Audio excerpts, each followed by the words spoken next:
5.4 லட்சம் வாக்காளர்கள். அதுல கிட்டத்தட்ட 85 விழுக்காடு வாக்காளர் யார்? சைவர்கள். 9 பேர்ல எத்தனை விழுக்காடு பேர் கிறிஸ்தவர்கள்? 35 விழுக்காடு கிறிஸ்தவர்கள் போட்டியிடுகிறார்கள். தமிழரசு கட்சி சைவருடைய கட்சியா இல்லையா என்பது கிறிஸ்தவ கட்சியா மாறிவிட்டது. 35 விழுக்காடு வேட்பாளர்கள் கிறிஸ்தவர்கள். ஆனல்ட் கேட்கிறார், இளங்கோவன் கேட்கிறார், சுமந்திரன் கேட்கிறார்.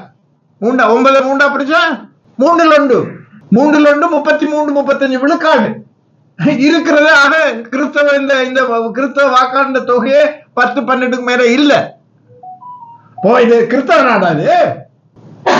நீ சைவரை அவர்கள் போய் பிரதிநிதித்துவப்படுத்த முடியுமா? நாடாளுமன்றத்தில் 3 பேர் போய் அவர்கள் கிறிஸ்தவர்களுக்காக எங்களுக்காக பேசுவார்களா? எங்களை மனமாற்றுவதற்கு தான் சுமந்திரன் முயற்சிக்கிறார். அதுக்காகத்தான் நீங்கள் சுமந்திரன் போற வேட்பாளர்கள் எவருக்குமே போடக்கூடாது.